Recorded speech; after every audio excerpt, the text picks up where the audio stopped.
இன்றைக்கி சிக்கன் குழம்புக்கு ரெடி பண்ணிகிட்ருக்குறேன். அதுக்கு கொஞ்சமாக எண்ணெய், சிக்கன், மஞ்சப்பொடி, உப்பு, அப்புறம் மிளகு பொடி இதெல்லாமே போட்டு நல்லா வதக்கியாச்சு. இதுக்கப்புறம் தண்ணி ஊற்றி வேக வைக்கணும்.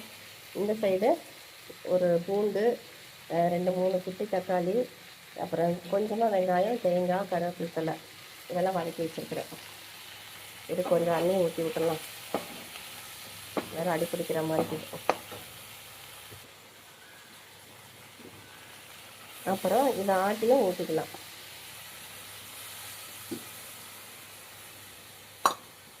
எவ்வளோ தண்ணி வேணுமோ ஊற்றி வேக வைக்கலாம். இது சீக்கிரம் வெந்துடும். நாட்டுக்கோழி இருந்தால் தான் நேரம் ஆகும்.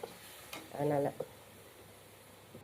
முக்கியமானது சொல்ல மாட்டேன். நான் அரைச்ச மிளகாய் பொடி இதில் கொஞ்சம் போட்டு விட்டுட்டேன் வேகட்டுன்னு. இங்கே கொஞ்சம் போட்டு அரைச்சி ஊற்ற வேண்டியதான். அரைச்சாச்சு. இதை ஊற்றி நம்மளுக்கு எவ்வளோ திக்னஸ் வேணுமோ அவ்வளோ வச்சுக்க வேண்டியதான். குழம்பு நல்லா கொதித்து வந்துருச்சு. இப்போ இந்த மல்லித்தலையை போட்டுக்கலாம். ஏன்னா இருக்குதுன்னு தான் போடுறேன், இல்லைன்னா அப்படியே போடாமையே செஞ்சு பழகிடுச்சு.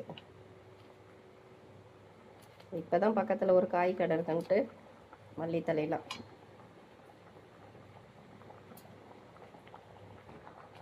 அவ்வளோதான். சாப்பிட வரைக்கும் கொஞ்சம் சிம்மில் அப்படியே விட்டுக்கிட்டோம். க்ளோஸ் பண்ணி வச்சிடலாம். இனிமேல் போய் சாப்பிட வேண்டியதுதான். சிக்கன்லாம் அப்புறம்தான், அது தனியாக ஃப்ரை பண்ணி அதுக்கப்புறம் சாப்பிட்டுக்கலாம். இப்போ டேஸ்ட் இருக்காது, அதனால் அப்படியே இருக்கட்டும். இப்போ போய் சாப்பிட்டுக்க வேண்டியதுதான்.